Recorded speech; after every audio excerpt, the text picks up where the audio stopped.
ಈಗಾಗಲೇ ಅಹಮದಾಬಾದ್ನಲ್ಲಿ ನಡೆದಂತ ಈ ಒಂದು ವಿಮಾನ ಪತನದ ವಿಚಾರಕ್ಕೆ ಸಂಬಂಧಪಟ್ಟಂತೆ ಎಲ್ಲರೂ ಕೂಡ ಒಂದು ಕಡೆ ಸಾಕಷ್ಟು ದುಃಖಿತರಾಗಿರುವಂತದ್ದು. ಅದರ ಜೊತೆಗೆ ಇನ್ನೊಂದೇನಪ್ಪಾ ಅಂದ್ರೆ ಸಾಕಷ್ಟು ವಿಷಯಗಳು, ಕಾರಣಗಳು ಕುತೂಹಲವನ್ನ ಕೆರಳಿಸ್ತಾ ಹೋಗ್ತಿದೆ. ಈ ಬಗ್ಗೆ ಮತ್ತಷ್ಟು ಮಾಹಿತಿಯನ್ನ ಪಡೆದುಕೊಳ್ಳೋಣ. ನಮ್ಮ ಪ್ರತಿನಿಧಿ ಬಸವರಾಜ್ ಹುಗಾರ್ ನ್ಯೂಸ್ ಡೆಸ್ಕ್ ಇಂದ ನೇರ ಸಂಪರ್ಕದಲ್ಲಿದ್ದಾರೆ. ಬಸವರಾಜ್, ಪ್ರಮುಖವಾಗಿ ನಿನ್ನೆ ಈ ಘಟನೆಯನ್ನ ಯಾರು ಕೂಡ ಊಹಿಸಿರಲಿಲ್ಲ. ಈ ಘಟನೆಯಿಂದ ಎಲ್ಲರೂ ಕೂಡ ದಿಗ್ಭ್ರಾಂತರಾಗಿದ್ದಾರೆ. 100 ಅಲ್ಲ 265 ಜನ ಬಲಿಯಾಗಿರುವಂತದ್ದು. ಪ್ರಧಾನಿ ಮೋದಿ ಅವರು ಕೂಡ ಸ್ಥಳಕ್ಕೆ ಭೇಟಿ ನೀಡಿದ್ದಾರೆ. ಅಧಿಕಾರಿಗಳಿಂದ ಮಾಹಿತಿಯನ್ನು ಪಡೆದುಕೊಂಡಿರುವಂತದ್ದು.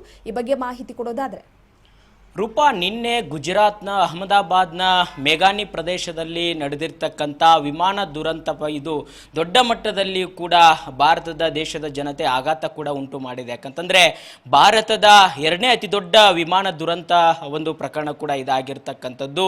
240 ಮಂದಿ ನಿನ್ನೆ ಸಜೀವ ದಹನ ಆಗಿರ್ತಕ್ಕಂಥದ್ದು. ಇದೀಗ ಆ ಸಾವಿನ ಸಂಖ್ಯೆ 265ಕ್ಕೆ ಏರಿಕೆ ಆಗಿರ್ತಕ್ಕಂಥದ್ದು. ಏನು ಒಂದು ಟೇಕ್ ಆಫ್ ಆದ 2 ನಿಮಿಷಗಳಲ್ಲೇ ಅದು ಒಂದ್ ಕಡೆ ಪತನವಾಗಿರ್ತಕ್ಕಂಥದ್ದು. ವೈದ್ಯಕೀಯ ಕಾಲೇಜಿನ ಒಂದು ಮೇಲೆ ಕೂಡ ಅದು ಏನು ಅಲ್ಲಿ ಪತನ ಆಗಿರ್ತಕ್ಕಂಥದ್ದು. ಅಲ್ಲಿರ್ತಕ್ಕಂಥ ಹಾಸ್ಟೆಲ್ನ ವಿದ್ಯಾರ್ಥಿಗಳು ಕೂಡ ಸಾವನ್ನಪ್ಪಿರ್ತಕ್ಕಂಥದ್ದು. ಮತ್ತೆ ಈಗ 265ಕ್ಕೆ ಸಾವಿನ ಸಂಖ್ಯೆ ಕೂಡ ಏರಿಕೆ ಆಗಿರ್ತಕ್ಕಂಥದ್ದು. ದೊಡ್ಡ ಮಟ್ಟಿಗೆ ಇದು ಭಾರತ ದೇಶದ ಜನತೆಗೆ ಆಘಾತ ಕೂಡ ಉಂಟು ಮಾಡಿರ್ತಕ್ಕಂಥದ್ದು. ಯಾಕಂದ್ರೆ ದೊಡ್ಡ ಮಟ್ಟದಲ್ಲಿ ಈ ಒಂದು ವಿಮಾನ ದುರಂತ ಪ್ರಕರಣಕ್ಕೆ ಸಂಬಂಧಪಟ್ಟಂತೆ ಕೂಡ ಯಾವ ರೀತಿಯಾಗಿ ವಿಮಾನ ದುರಂತ ಆಯಿತು ಅನ್ನುವಂಥದ್ದು ಈಗಾಗಲೇ ತನಿಖೆಯನ್ನು ಕೂಡ ವಿಮಾನ ಒಂದು ಏನು ಬ್ಯೂರೋ ಇದೆ ಅಲ್ಲಿ ದುರಂತ ಪ್ರಕರಣಕ್ಕೆ ಸಂಬಂಧಪಟ್ಟಂತೆ ಅದು ಕೂಡ ಈಗ ತನಿಖೆಯನ್ನು ಕೂಡ ಕೈಗೊಳ್ಳಲಾಗಿದೆ ಅನ್ನುವಂಥ ಮಾಹಿತಿ ಕೂಡ ಸಿಗ್ತಾ ಇದೆ. ಘಟನಾ ಸ್ಥಳಕ್ಕೆ ಈಗಾಗಲೇ ಪ್ರಧಾನಿ ನರೇಂದ್ರ ಮೋದಿ ಅವರು ಕೂಡ ಬಂದು ಭೇಟಿ ಮಾಡಿ ಪರಿಶೀಲನೆ ಕೂಡ ನಡೆಸಿರ್ತಕ್ಕಂಥದ್ದು. ಅಧಿಕಾರಿಗಳಿಂದಲೂ ಕೂಡ ಅಲ್ಲಿ ಮಾಹಿತಿಯನ್ನು ಕೂಡ ಪಡೆದುಕೊಂಡಿದ್ದಾರೆ. ಯಾವ ರೀತಿ ಅಲ್ಲಿ ಟೇಕ್ ಆಫ್ ಆಯಿತು,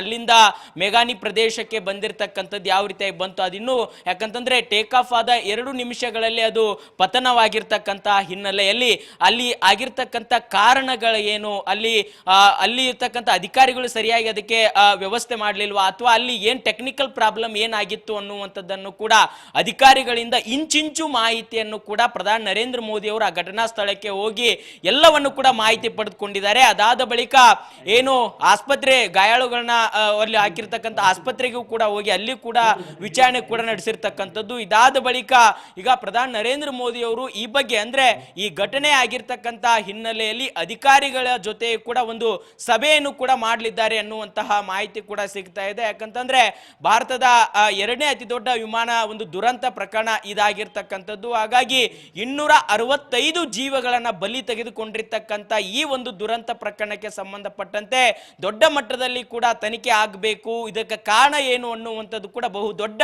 ಪ್ರಶ್ನೆಯಾಗಿ ಕೂಡ ಕಾಡ್ತಾ ಇದೆ. ಯಾಕಂತಂದ್ರೆ ಸಾಕಷ್ಟು ಕನಸುಗಳನ್ನ ಹೊತ್ತುಕೊಂಡಿರ್ತಕ್ಕಂಥ ಜೀವಗಳು ಕೂಡ ಬಲಿಯಾಗಿರ್ತಕ್ಕಂಥದ್ದು. ಮತ್ತೆ ಬೇರೆ ದೇಶದಿಂದಲೂ ಕೂಡ ಪ್ರಯಾಣಿಕರು ಕೂಡ ಇದ್ರು, ಅವರು ಕೂಡ ಅಲ್ಲಿ ಸಾವನ್ನಪ್ಪಿರ್ತಕ್ಕಂಥ ಹಿನ್ನೆಲೆಯಲ್ಲಿ ಅದು ಸಮಗ್ರವಾಗಿರ್ತಕ್ಕಂಥ ತನಿಖೆ ಆಗಬೇಕು ಅನ್ನುವಂಥ ನಿಟ್ಟಿನಲ್ಲಿ ಕೂಡ ಈಗಾಗಲೇ ಸಾಕಷ್ಟು ತನಿಖಾ ಕಾರ್ಯ ಕೂಡ ಆರಂಭವಾಗಿದೆ. ಇದಕ್ಕೆ ಪ್ರಧಾನಿ ನರೇಂದ್ರ ಮೋದಿ ಅವರು ಕೂಡ ಅಧಿಕಾರಿಗಳಿಂದ ಇಂಚಿಂಚು ಮಾಹಿತಿಯನ್ನ ತೆಗೆದುಕೊಂಡು ಮುಂದೆ ಯಾವ ರೀತಿಯಾಗಿ ಇದನ್ನ ಪ್ರಕರಣವನ್ನು ತೆಗೆದುಕೊಂಡು ಹೋಗ್ಬೇಕು ಮತ್ತು ಇದನ್ನ ತನಿಖಾ ಹಂತದಲ್ಲಿ ಏನ್ ಇದರಲ್ಲಿ ವೈಫಲ್ಯ ಆಗಿರ್ತಕ್ಕಂಥದ್ದು ಎಲ್ಲಿ ಅನ್ನುವಂಥದ್ದು ಕೂಡ ಆ ಅಧಿಕಾರಿಗಳ ಜೊತೆ ಸಮಾಲೋಚನೆಯನ್ನು ಕೂಡ ಪ್ರಧಾನಿ ನರೇಂದ್ರ ಮೋದಿ ಅವರು ಕೂಡ ನಡೆಸಲಿದ್ದಾರೆ.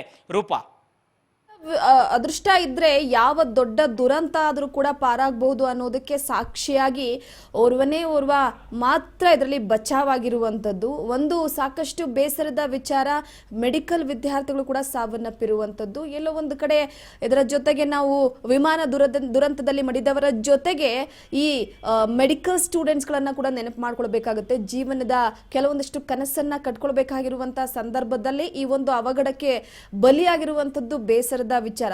ಬಸವರಾಜ್, ಪ್ರಮುಖವಾಗಿ ಇತ್ತೀಚೆಗೆ ಕೆಲವೊಂದಿಷ್ಟು ಘಟನೆಗಳಿಂದ ಆಗಲೇ ನಮ್ಮ ಮನಸ್ಸುಗಳೆಲ್ಲ ಕೂಡ ಒಡೆದು ಹೋಗಿದೆ. ಎಕ್ಸಾಂಪಲ್ ಕುಂಭಮೇಳ ಆಗಿರ್ಬೋದು, IPL ದುರಂತ ಆಗಿರ್ಬೋದು, ಅದರ ಜೊತೆಗೆ ಕೆಲವೊಂದಿಷ್ಟು ಪಹಲ್ಗಾಮ್ ವಿಚಾರಕ್ಕೆ ಸಂಬಂಧಪಟ್ಟಂತೆ ಇದರ ನಡುವೆ ಈ ಒಂದು ದುರಂತ ದೊಡ್ಡ ರೀತಿಯಲ್ಲಿ ಆಘಾತ ಕೊಟ್ಟಿದೆ ಅಂತ. ಖಂಡಿತ ರೂಪಾ, ನಿನ್ನೆ ಆಗಿರ್ತಕ್ಕಂಥ ಈ ದುರಂತ ಸಂಬಂಧಪಟ್ಟಂತೆ ವೈದ್ಯಕೀಯ ಕಾಲೇಜಿನಲ್ಲಿ ಮಧ್ಯಾಹ್ನ ಅವರೆಲ್ಲ ವಿದ್ಯಾರ್ಥಿಗಳು ಊಟ ಮಾಡಿ ಕುಳಿತಿದ್ರು ಅನ್ನುವಂತಹ ಮಾಹಿತಿ ಕೂಡ ಇತ್ತು. ಆ ಒಂದು ಸಂದರ್ಭದಲ್ಲಿ ಈ ವಿಮಾನ ಒಂದು ಪತನವಾಗಿರ್ತಕ್ಕಂಥದ್ದು. ಈ ಒಂದು ಹಿನ್ನೆಲೆಯಲ್ಲಿ ಸಾಕಷ್ಟು ಹಲವಾರು ವೈದ್ಯಕೀಯ ಸ್ಟೂಡೆಂಟ್ಗಳು ಕೂಡ ಸಾಕಷ್ಟು ಕನಸನ್ನು ಕಂಡಿರ್ತಕ್ಕಂಥ ವೈದ್ಯಕೀಯ ವಿದ್ಯಾರ್ಥಿಗಳು ಕೂಡ ಅಲ್ಲಿ ಸಾವನ್ನಪ್ಪಿರ್ತಕ್ಕಂಥದ್ದು ಮನಕಲುಕುವ ದೃಶ್ಯ ಕೂಡ ಆಗಿರ್ತಕ್ಕಂಥ. ಯಾಕಂತಂದ್ರೆ ಸಾಕಷ್ಟು ಒಂದು ಕಡೆ ಮೊದಲ ಬಾರಿಗೂ ಕೂಡ ಅಲ್ಲಿ ವಿಮಾನದಲ್ಲಿ ವಿಮಾನದಲ್ಲಿ ಕೂಡ ಪ್ರಯಾಣ ಮಾಡ್ತಕ್ಕಂಥ ಜನತೆ ಕೂಡ ಇತ್ತು ಅನ್ನುವಂಥದ್ದು. ವಿದೇಶಿಗರು ಕೂಡ ಭಾರತದ ಬಗ್ಗೆ ಒಂದು ಹೆಮ್ಮೆಯನ್ನ ಪಟ್ಕೊಂಡು ಭಾರತ ದೇಶಕ್ಕೆ ಬಂದಿರ್ತಾರೆ. ಆ ಒಂದು ಸಂದರ್ಭದಲ್ಲಿ ಎಲ್ಲೋ ಒಂದ್ ಕಡೆ ಇಂತಹ ಪ್ರಕರಣಗಳು ಆದಂತಹ ಸಂದರ್ಭದಲ್ಲಿ ನಿಜಕ್ಕೂ ಕೂಡ ಭಾರತಕ್ಕೂ ಕೂಡ ಎಲ್ಲೋ ಒಂದ್ ಕಡೆ ಆಘಾತ ಉಂಟಾದಂತ ರೀತಿಯಲ್ಲಿ ಕೂಡ ಈ ಪ್ರಕರಣ ಇರುವಂತದ್ದು. ನೀವು ಹೇಳಿದಂತೆ ಪದೇ ಪದೇ ಕೆಲವೊಂದಿಷ್ಟು ದುರ್ಘಟನೆಗಳು ನಡೆದಂತ ಸಂದರ್ಭದಲ್ಲಿ ಅದು ಸಹಜವಾಗಿ ಜನರ ಮನಸ್ಸಿಗೆ ಕೂಡ ನೋವಾಗುವಂತ ಸಾಧ್ಯತೆ. ಯಾಕಂತಂದ್ರೆ ಇಲ್ಲಿ ಈ ಒಂದು ಏನು ಕಾಲ್ ತುಳಿತ ಪ್ರಕರಣಕ್ಕೆ ಸಂಬಂಧಪಟ್ಟಂತೆ RCBಯ ಒಂದು ವಿಜಯೋತ್ಸವ ಸಂದರ್ಭದಲ್ಲಿ ಆಗಿರ್ತಕ್ಕಂಥ ಪ್ರಕರಣ ಆಗಿರಬಹುದು, ಪೆಹಲ್ಗಾಮ್ ಘಟನೆ ಆಗಿರಬಹುದು. ಈಗ ಮತ್ತೆ ಇದು ದೊಡ್ಡ ಮಟ್ಟದಲ್ಲಿ ಈ ಒಂದು ದುರಂತ ಪ್ರಕರಣಕ್ಕೆ ಸಂಬಂಧಪಟ್ಟಂತೆ ಇದನ್ನ ಸರ್ಕಾರಗಳು ಕೂಡ ಜಾಗೃತ ವಹಿಸಬೇಕು ಅನ್ನುವಂಥದ್ದು ಕೂಡ ಈಗ ಸಾರ್ವಜನಿಕರಲ್ಲೂ ಕೂಡ ಆಕ್ರೋಶ ಇರ್ತಕ್ಕಂಥದ್ದು. ಈಗ ವಿಮಾನ ಟೇಕಪ್ ಆದ 2 ನಿಮಿಷಗಳಲ್ಲಿ ಅಲ್ಲಿ ಅಂತಂದ್ರೆ ಒಂದು ಏರ್ಪೋರ್ಟ್ ನ ದಾಟಿ ಇನ್ನೂ ಕೂಡ ಹೆಚ್ಚು ವೇಗ ಕೂಡ ಹೋಗಿಲ್ಲ ಅದು. ಹಾಗಾಗಿ ಆ ಒಂದು ಸಂದರ್ಭದಲ್ಲೇ ಅಲ್ಲಿ ದುರಂತ ಆಗಿರ್ತಕ್ಕಂಥ ಹಿನ್ನೆಲೆ ಅಲ್ಲಿರ್ತಕ್ಕಂಥ ಅಧಿಕಾರಿಗಳು ಏನಾದ್ರೂ ಸರಿಯಾಗಿ ಅದನ್ನ, ಯಾಕಂತಂದ್ರೆ ಒಂದು ವಿಮಾನ ಟೇಕ್ ಆಫ್ ಆಗಬೇಕಾದ್ರೆ ಅದರ ಮುಂಚಿತವಾಗಿ ಎಲ್ಲ ಕೂಡ ಪರಿಶೀಲನೆ ನಡೆಸ್ತಾರೆ.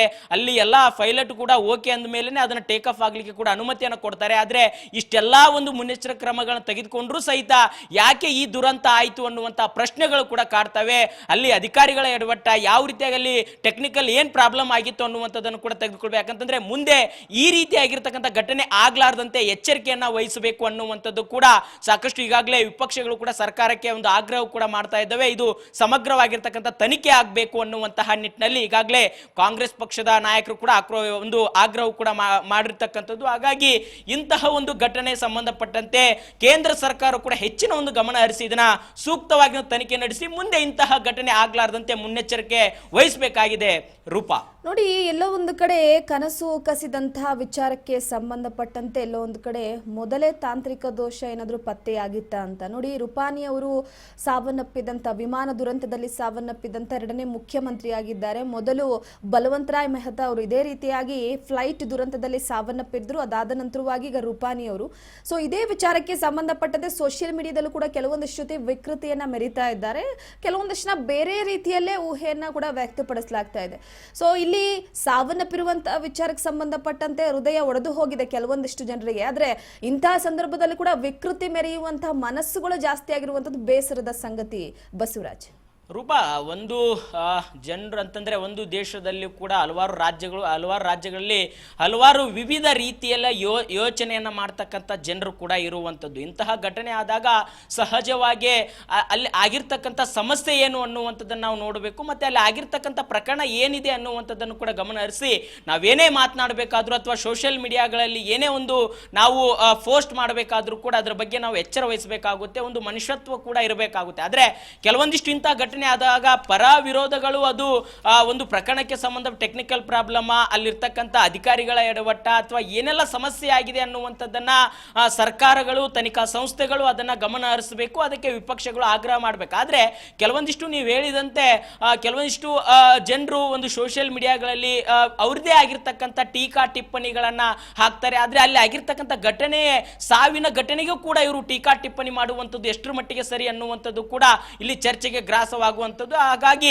ಸೋಷಿಯಲ್ ಮೀಡಿಯಾಗೂ ಕೂಡ ಅಲ್ಲಿ ಕೂಡ ಯಾವುದನ್ನ ಪೋಸ್ಟ್ ಮಾಡಬೇಕು, ಯಾವುದನ್ನ ಪೋಸ್ಟ್ ಮಾಡಬಾರ್ದು, ಏನಲ್ಲಿ ಕಾಮೆಂಟ್ ಹಾಕಬೇಕು ಅನ್ನುವಂಥದ್ದನ್ನು ಕೂಡ ಒಂದು ರಕ್ಷಣಾ ಇಲಾಖೆಯ ಅಧಿಕಾರಿಗಳಾಗಿರ್ಬೋದು, ಪೊಲೀಸ್ ಅಧಿಕಾರಿಗಳಾಗಿರ್ಬೋದು, ಎಲ್ಲರೂ ಕೂಡ ಗಮನ ಹರಿಸಬೇಕಾಗಿದೆ. ಆ ಬಗ್ಗೆ ಅವ್ರ ಬಗ್ಗೆ ಎಚ್ಚರಿಕೆಯನ್ನು ಕೂಡ ವಹಿಸಬೇಕಾಗಿದೆ. ಯಾಕಂತಂದ್ರೆ ಇಂತಹ ಘಟನೆ ಆದಂತಹ ಸಂದರ್ಭದಲ್ಲಿ ಅದು ಸರ್ಕಾರ, ಅದು ಕೇಂದ್ರ ಸರ್ಕಾರ ವೈಫಲ್ಯ ಅಥವಾ ಅಲ್ಲಿ ಅಧಿಕಾರಿಗಳ ವೈಫಲ್ಯ ಅನ್ನುವಂಥದ್ದು ವಿಪಕ್ಷಗಳು ಆರೋಪ ಮಾಡ್ತವೆ. ಅದಕ್ಕೆ ಸಂಬಂಧಪಟ್ಟಂತ ತನಿಖೆ ಆಗಲಿ. ಆದ್ರೆ ಅವ್ರದೇ ಆಗಿರ್ತಕ್ಕಂಥ ಟೀಕಾ ಟಿಪ್ಪಣಿ ಮಾಡುವಂಥದ್ದು ಇಂತಹ ಪ್ರಕರಣ ಅಂದ್ರೆ ಸಾವಿನ ಪ್ರಕರಣ ಆದಾಗಲೂ ಕೂಡ ಈ ರೀತಿಯಾಗಿದ್ದ ಟೀಕಾ ಟಿಪ್ಪಣಿ ಮಾಡಬಾರ್ದು ಅನ್ನುವಂಥದ್ದು ಕೂಡ ಜನಸಾಮಾನ್ಯರ ಒಂದು ಮಾತಾಗಿರ್ತಕ್ಕಂಥ. ಹಾಗಾಗಿ ಈ ಒಂದು ಘಟನೆ ಸಂಬಂಧಪಟ್ಟಂತೆ ನಿಜಕ್ಕೂ ಕೂಡ ಇದು ಈ ರೀತಿಯಾಗಿರ್ತ ಘಟನೆ ಮರುಕಳಿಸಬಾರ್ದು. ಹಾಗಾಗಿ ಅಧಿಕಾರಿಗಳು, ಈಗ ತನಿಖಾ ಸಂಸ್ಥೆಗಳು ಕೂಡ ಅದನ್ನ ತನಿಖೆ ಮಾಡಲಿಕ್ಕೆ ಆರಂಭಿಸಿರ್ತಕ್ಕಂಥದ್ದು. ಮತ್ತೆ ಈಗಾಗಲೇ ಪ್ರಧಾನಿ ನರೇಂದ್ರ ಮೋದಿ ಅವರು ಕೂಡ ಇದನ್ನ ಹೆಚ್ಚು ಒಂದು ಗಮನ ಹರಿಸಿ ಇದಕ್ಕೆ ಈಗಾಗಲೇ ಅಧಿಕಾರಿಗಳ ಜೊತೆ ಸಭೆ ನಡೆಸುವಂತ ಸಾಧ್ಯತೆ, ಸಭೆ ನಡೆಸಿದ ಏನ್ ಲೋಪದೋಷಗಳಾಗಿದ್ದಾವೆ, ಇದರ ತಪ್ಪಿತಸ್ಥರು ಯಾರು ಅನ್ನುವಂಥದ್ದನ್ನು ಕೂಡ ಕಂಡಿಡ್ಲಿಕ್ಕೆ ಮತ್ತೊಂದು ತನಿಖಾ ಸಂಸ್ಥೆಯನ್ನು ಕೂಡ ಅದಕ್ಕೆ ತನಿಖೆ ಮಾಡಲಿಕ್ಕೆ ಒಂದು ಆದೇಶವನ್ನು ಕೂಡ ಮಾಡುವಂತ ಎಲ್ಲಾ ಸಾಧ್ಯತೆ ಇದೆ.